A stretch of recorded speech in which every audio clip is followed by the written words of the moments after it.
I caught my cheating wife. A single comment changed everything. It all started with a single sentence. Innocent on the surface, devastating in context.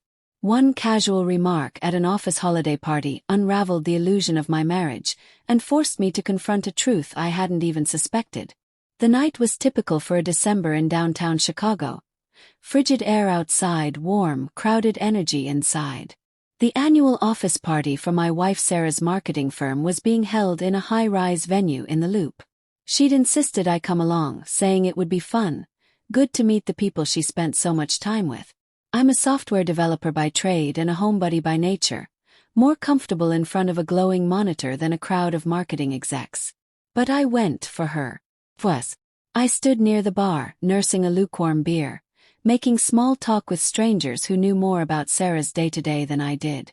I was watching her across the room, laughing too hard at someone's joke, when a man I vaguely recognized from previous functions clapped me on the back.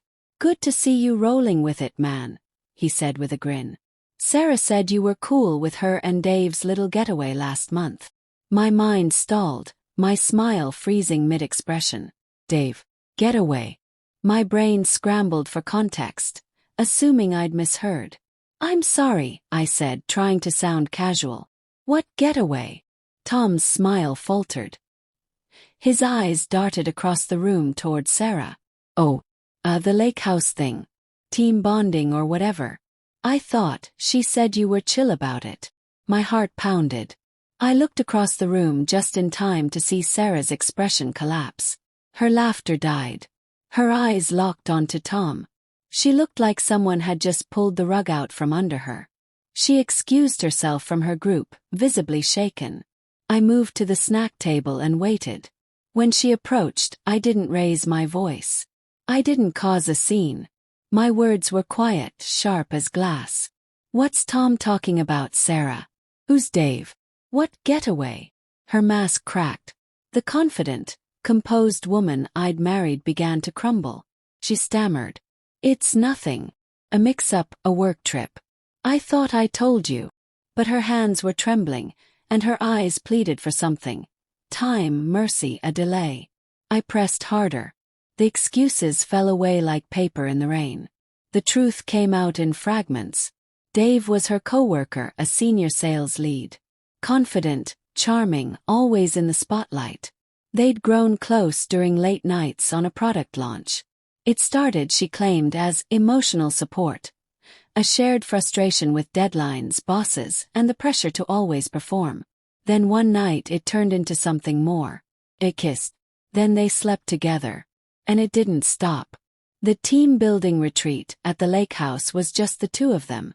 She told me it was a weekend conference in Wisconsin. I even watched Ethan while she was gone. The betrayal felt like someone had reached into my chest and crushed my lungs. I left the party in silence. No shouting. No dramatic exit.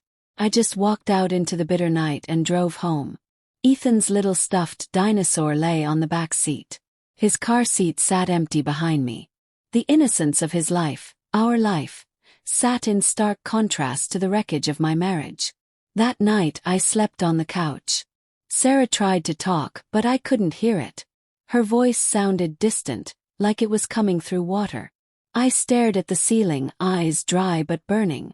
For days I moved through life in a fog, trying to function, trying to process. I went to work. I fed Ethan. But inside I was unraveling. Eventually I hired a lawyer. I told Sarah I wanted a divorce. She cried. She begged. She blamed work, stress, loneliness. But there was no excuse good enough. She'd made a choice. Repeatedly. The trust, once broken so completely, didn't have a map back. I moved into a modest apartment nearby and took Ethan with me most days. I set up a little bed for him beside mine, filled the space with his toys, and did my best to keep things normal. But nothing was normal.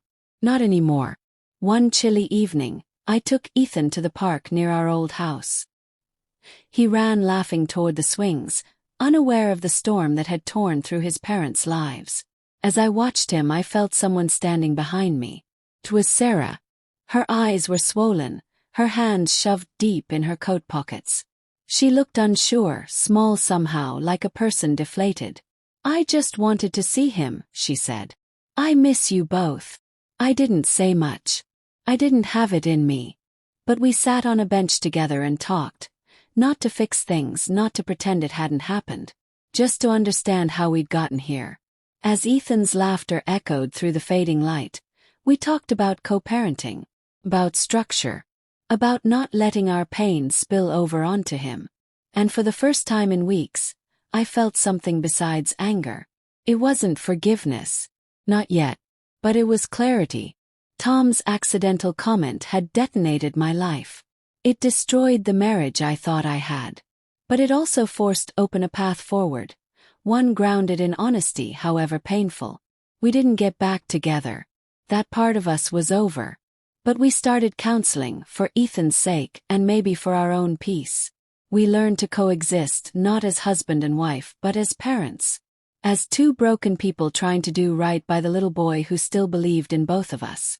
And as the city lights blinked on around us, casting their glow on cracked pavement and broken hearts, I realized that sometimes the hardest truths are what finally set you free.